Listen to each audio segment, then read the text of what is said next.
welcome back. And so it went. Before you say no, just say yes. Wanda insists. Hold that thought.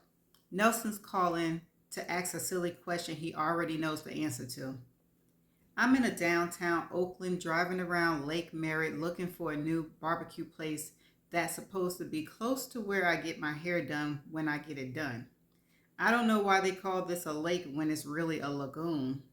And a gorgeous heart-shaped one that's almost 3.5 miles in circumference, smack dab in the middle of Oakland. I used to jog around it when I was in grad school. Berkeley's only 10 minute Berkeley's only a 10-minute drive from here. And right now the sun is setting and the water surface looks like orange glass. I pass joggers and bicyclists and am once again overcome by yet another staggering sense of how lazy I am shame. There's no valid reason I shouldn't be doing some form of exercise. People much older than me are doing yoga. I'm 5 pounds away from being fat, and I don't want to be fat. But I also know that since menopause had come and gone, it's been harder to lose weight. My long list of excuses is plentiful, but at some point, reality is just reality. I finally get why it's so hard for drug addicts to kick their habit even when they want to. So from this day forward, I'm not going to keep using the same lame ass excuses for not taking care of myself, and that's final. Georgia, you still there? Yes, but the answer to your question is no, I say and start laughing.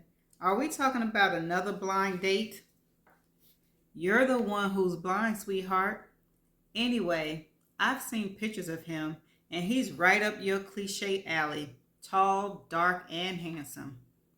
You and Nelson should let me check your eyes again because your vision is clearly distorted based on all the other sex symbols you've tried to throw at me. You need to stop thinking you still look like a Playboy bunny because the last time I saw you, your days of stopping traffic are long gone, Miss Thing, so shut up. Some of them still slow down because they like thick chicks, so you shut up, I say, being more sarcastic than anything. Anyway, what's this one's name and what's wrong with him? His name is Richard Cardoza. Is he Puerto Rican or Cuban or what? Why? Do you have something against either? But to answer your question, he's Puerto Rican. Well, if he looks anything like Ricky Martin, I'll pick him up at the airport. So tell me his story. You're too cynical, and I wish you'd stop, Georgia. Okay, but you know how many times I've been through this, Wanda. You have no idea how much energy it takes and what it feels like to be in my shoes. Going on blind dates at my age, hoping I'm going to meet someone wonderful, and it never goes anywhere. It's exhausting.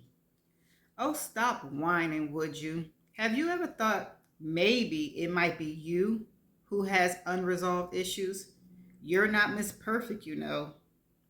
I know I'm not perfect, and I'm trying to own up to some of my shortcomings, which is one of the reasons I wanted to look into the men from my past to see if maybe they saw then what I'm just learning now, or if I inherit some of my unnamed issues from them.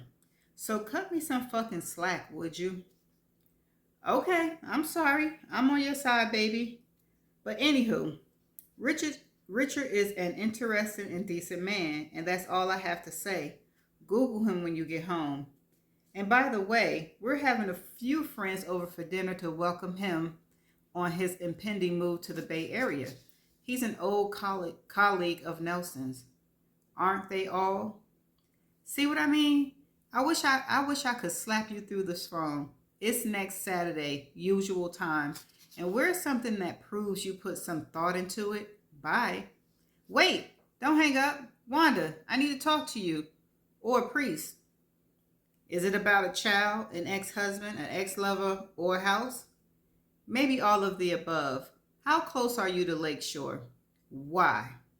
I was looking for the new barbecue place, but I've changed my mind, and now I don't know where I want to eat. I can't believe you're turning down barbecue. Meet me at the sushi house on Grand. See you in 10 and order me some sake, please. Sake, please. I'm proud of myself for turning down tender, succulent barbecue ribs with candy yams and potato salad, collard greens, and cornbread, and probably peach cobbler to go. Nope, I'm having raw fish instead. When I stop at the light, it's starting to rain, and I look over at the Grand Lake Theater, my favorite art deco place to watch a movie. On top of it, the gigantic Grand Lake neon sign is lit up because it's Friday. The lights stay on until the last show on Sunday. I'm glad some things are old. Some things that are old haven't been replaced. I'm lucky and snag a parking spot right in front of the restaurant. I don't bother getting my umbrella since my hair is synthetic and I'm wearing a trench coat. It was close to 70 degrees a couple of hours ago, but I'm sure the temperature has dropped at least 20 degrees. This is one of the things I appreciate about living in the Bay Area. You don't burn up. You learn to dress in layers or keep a sweater or a jacket in your back seat at all times. This is the beginning of the rainy season, which you live for if you're a skier, because 3 short hours north, you'll be 7,000 feet up and can get out of your car and make a snow angel. When I walk in, it's quiet and serene, and of course they're playing Japanese music that always sound as if the singer is in pain. The waitress bows after I tell her that there will be 2 of us, and no, I don't want to sit on the floor, because if I did, I probably couldn't get up. I order a carafe of sake and pull my chopsticks out of the paper wrapper. As I'm looking over the menu, I hear a man's voice say, "Georgia Young?" When I look up, I see a tall, somewhat good-looking black man in a black suit and wearing a nice pair of black frame glasses. He looks vaguely familiar, but when I caught off guard like this, I'm off guard, so I just say yes with some skepticism. Did Wanda set her up on a sly? You don't remember me, do you? I'm trying, but forgive me. I hate it when people ask me that. I just played this guessing game with Grover Jr. I'm getting too old to remember everybody I used to know and once met, especially Patience. I pretend like I'm trying to remember him, but I'm really doing is praying I never fucked him back in the day when I drank too much. No, because whoever he is, I know he's not on my list. I'm James Harvey. We were at UCSF together. You dated an old friend of mine for about 2 weeks before you slept with me. Oop. Okay. Oh, she asked for it. They coming back.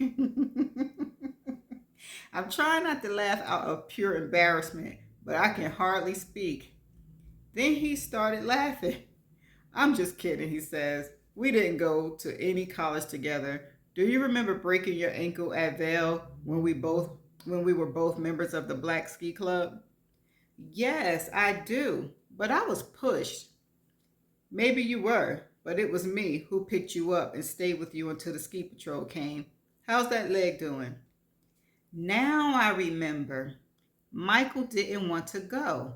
He thought skiing was too bougie, even though he golfed. And this was probably before Tiger was in kindergarten.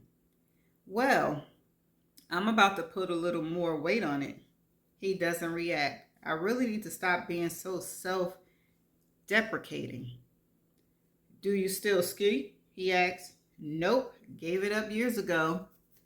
Well, I've seen you around over the years with 1 or 2 husbands, but I didn't have the guts to say anything. Some men are insecure about other men knowing their wives in past lives. Well, they're both casualties, or maybe I should say I'm a casualty. But oh, here comes my good friend who's I'm meeting here. Do you have a card? Okay, so she didn't set her up. It was just convenience. I do. I know you're I know this word. Why do I keep saying it wrong? I do. I know you're an optometrist. I wanted you to check my eyesight, just didn't have the nerve. But seeing you now tells me this may not have been an accident, may not have been accidental. You might be right, I say, but what else can I say? I look down at his card. He's a cardiologist in private practice. Did everyone in our age group go to law school or medical school or what? I want to meet a plumber or an electrician or a contractor, a man who does normal stuff for a living. Even still, I can't but not notice there's no ring on James' left hand. Hello there, Wanda says, sizing him up before she takes off her red rain poncho, and the one I find embarrassing. I'm Wanda, George's best friend and confidant.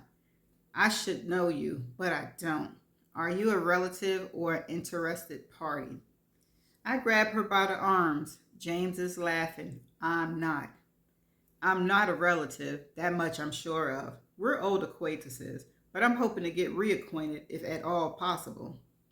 He looks down at me. If I were white, I'd be blushing.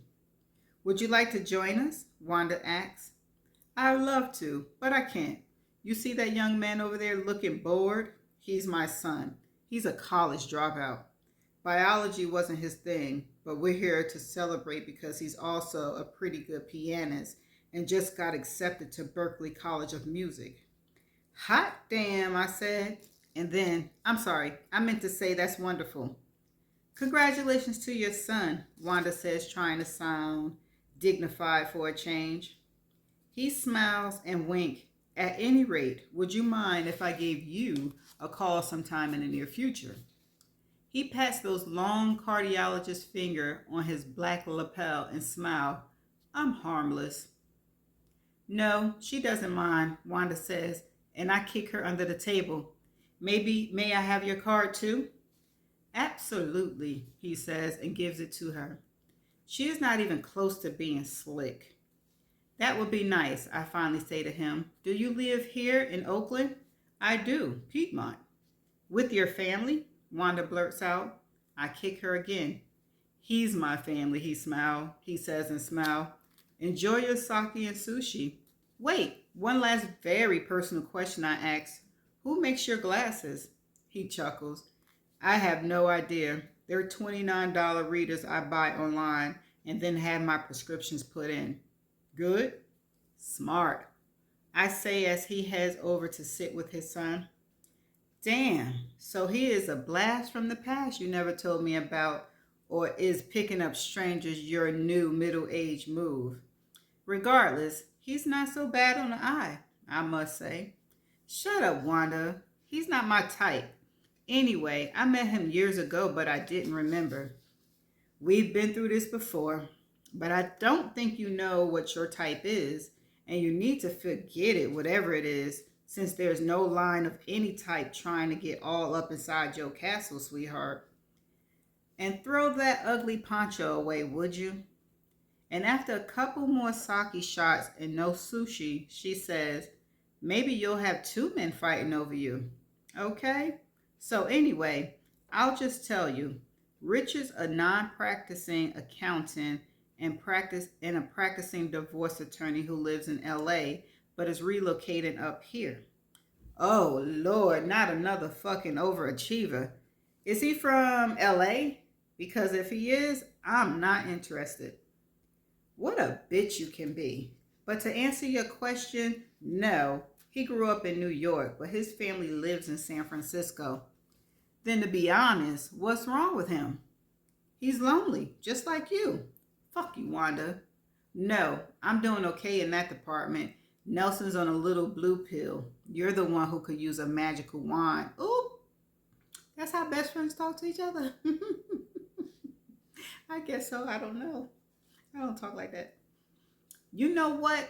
I'm thinking maybe I should just settle for a loser or someone who doesn't have any credentials at all. Or even better, maybe I should find myself a revolutionary. Someone who believes in something besides himself, like a cause. Someone who stands for something, see the needs for a change, and keeps me up at night because he's trying to help me figure out the role I can play in changing the world too. That would make you Michelle Obama. In all honesty, I'm probably better off by myself because when I get on my own fucking nerves, I can just change the channel. What are you talking about? Wanda asks. I don't know, but this sake has more kick than vino. Alcohol beverages sure make you lose your inhibitions. I know this word. Inhibitations. Let me move on and say stupid shit like you just did. Let's order 2 cappuccinos with an extra shot before we think about getting behind a fucking wheel, she says. You're right, I say. Do you think we swear too fucking much? Who the fuck cares? The only time we get to talk this fucking way is when we're together, right? That's so true. Let's stop fucking swearing, okay? Okay, she yells, and we give each other high fives. So when is your stupid dinner party again? Next Saturday? And please don't wear that stupid fucking wig. I know you've got a head full of thick, nappy hair under there, so why not let the world see it? Shut up, Wanda. You don't have to comb it. Then cut it off. That's why God made beautiful salons. Any other suggestions? Yeah, bake a fucking cake. I don't care what kind. Wait, yes I do. Wait, I can't remember. Damn. Oh yeah, the black walnut pound cake. Make that one. I realized I forgot to eat my sushi and only ate the rice with the teriyaki sauce on it and not the salmon. I wave my hand to the waitress and she glides over to us and claps her hands like she's praying. I wonder if she's this timid in bed. We'll have 2 cappuccinos, please, with extra shots. No more sake? Do we look like we need more sake? Wanda asks. Then she turns back to face me. Hold on a minute, huzzy. I want to hear about the Niles tragedy and the other juicy stuff you feel like sharing in your slow motion life. So spill it. Well, I'll start with the house. Oh hell, I'm getting tired of hearing about your goddamn house. Sell it already. What about those daughters? They're both fucking pregnant. What?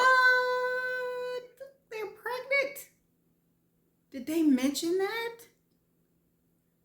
Okay, wait. I don't know. I don't want to use the F word on them. They're both pregnant. What? Frankie's only been married 10 minutes and her black husband is unemployed. And what's Estelle trying to prove over there? That 8 is enough? My feelings exactly. And please stop saying Hunter's black, okay? Okay. How pregnant are they? I don't know. They keep so many secrets and lies about so much stuff that I'll just wait for them to tell me when the little crumb snatchers are going to pop out of their ovens. This is why I'm glad I never had children. Shut up, Wanda. I wouldn't trade them for the world, even though they get on my last fucking nerves sometimes. So what about Niles? He came to the office. You're bullshitting me. And I slapped the shit out of him. You're not fucking serious, Georgia. Of course I'm not. I try to skip over the details, but she's not having it. So we down our coffee and order another one. Well, all I have to say is, it's a good thing you only have 2 fucking husbands. And then she hands me the fucking check. Okay. I pull into Wanda and Nelson's circular driveway, and it's even colder up here because their house is on the highest peak. They have a 5-bridge view, and I find myself staring out at the heavenly fog rolling in. I don't bother knocking. Nelson spots me before Wanda does. He reminds me of an older Sidney Poitier. His hair is white, even though he's not even 60. He's about 1 inch or 2 taller than me, and Wanda is about 2 to 3 inches taller than him, without heels, which is why she barely ever wears them. Nelson, however, could care less if she towers over him. Hi, sugar, he says after hugging me and kissing me on my forehead. I thought you might bail on us before you think we're trying to play matchmaker, and you'd be right. We want you happily hooked up and married, and if the two ended up being the same, all the better. Richard should be here in 5 minutes or 10 minutes. Get yourself a drink. Wanda's going to strip later. I pop him upside the head. He's like a brother and he's a good man. It's refreshing to see that some people fall in love when they're young and just know it's the right fit. I don't see Violet and wonder why. She's usually the first one here. Wanda saunters over looking pretty and precious in a lacy frock that screamed Neiman Marcus last call. Hugs. Where's the cake? I cover my mouth. You forgot it? Well, no, and yes. I set it on top of the car, and I'm sure some animals are probably getting drunk in the driveway right now. I'm sorry, girl. I know you're just excited, and I see that you can do wonders with gel and a rubber band. And I forgot you have cheekbones. And that outfit at least suggests you might be available. You look nice. So do you, huzzy. Anyway, you know almost everybody here, and the few you don't, act friendly. Where are your adorable dogs? I ask. She knows I'm being sarcastic. I sent them to Doggy Hotel for the weekend. You must be on something. Nope. Nelson and I are flying to Palm Springs tomorrow to look at more condos and see Gladys Knight. You want to come? We've got an extra ticket. I love Gladys, but no thank you. Where's Violet? I didn't invite her. Sometimes she's not good with a small audience, and she never shuts up. So please don't slip and tell her. My lips are sealed, even though that's very tacky, Wanda. It's not her fault she looks good and some of your old lady friends get jealous when their husbands feast their eyes on all her feline assets. Okay, so where's Mr. Dreamlover? Coming in the door right now. And be nice, Georgia. Introduce yourself because Nelson has already told him everything about you that he needs to know. You can lie about the rest. I don't even want to look because I don't feel like being disappointed. I decide to walk through this house on earth in jewel tones, stopping to say hello to folks, mostly couples I've known for years, but never have much else to say to except long time no see. You look good. And you just got back from Dubai or Maui or Cape Town. And maybe one day we should. And yes, I had to get my firework early this year. And no doubt I'm excited about the World Cup. And of course I'm going to work on President Obama's campaign if he runs again, which I'm sure he will. Oh, and my bad, you're Republican. Wow, I would never have guessed. But we all have our belief system, and it was nice chatting with you too. I walk out. I walk out to one of the balconies because I'm nervous about meeting this Richard character. And moments later, I hear the door open and a deep voice say, "Why are you out here in the cold by yourself?" Before turning around, I pretend I'm in a movie and say, "Because I'm so warm inside, I don't even feel it, and a woman needs a cool breeze every now and then." And because it's clear I'm just pulling his leg and having fun, by the time I turn around and see this tall, handsome man, what looks to me to be a black man who's laughing and showing the most beautiful set of teeth under the shiniest mustache I ever seen, I follow it up with, "Nice to meet you, Richard. I'm Georgia, soon to be your new wife." It's so nice to meet you. I knew this was going to be love at first sight. Then I come to my senses and hold my hand out to shake his, but he simply rubs his on top of mine and say, "That was probably the best introduction I ever had. It's really nice to meet you, Georgia. I was just having fun and trying to break the ice, and it's nice to meet you too, Richard. This is a setup, you know." Of course it is, which is why they never work. "Not so fast," he says. "We're not even married yet. And as a divorce attorney, I know all the right things we should do, so we never have to see one." "Well, how's that worked out for you?" "I'm a fast learner. So once." I hold up two fingers. Apparently, I was in remedial class. "Would you like a drink?" "I'm not so sure. I'm feeling slightly intoxicated." That would make two of us. On the drive home, I can't wipe the grin off my face. because I can't believe that in less than a week, I've met two men who piqued my interest. Of course, I don't want to start thinking about whether we should elope or have a fairly simple but intimate affair. And because all orgasms are not created equal, as I've learned over the years, perhaps I should at least wait until we have sex before deciding which one will become my betrothed. Okay, so that's the end of that chapter. Okay, so first off, both of her daughters are pregnant. I didn't see that coming. No, I can't say that I didn't see that coming, because Frankie got married really quick and something was up with that. But Estelle, I don't know about that. Was Estelle acting funny? Yes, she was, because she didn't get up and hug her mom and she had a scarf on. So that was a clue that something was going on. But yeah, I didn't mention in last chapter. So at her grandmother's party, she didn't get up. So yeah, that could have been that she was pregnant. And as for Georgia and Wanda's friendship, that's weird to me to be talking to each other like that, because I don't know, I never talk like that with a best friend. I actually no. Maybe I might be stuck up. But no, I'm not. I just don't do that type of stuff. Georgia really wants to be loved, or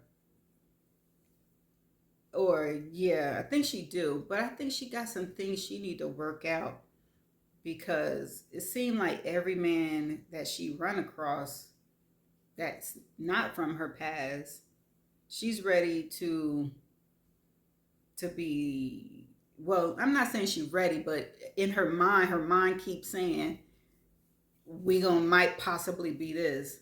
But then yeah, I don't know. We gonna see if she gonna hold pump those brakes a little bit, cool down and hold off, or maybe somebody gonna break her off and calm her down so she can see a little bit clearly.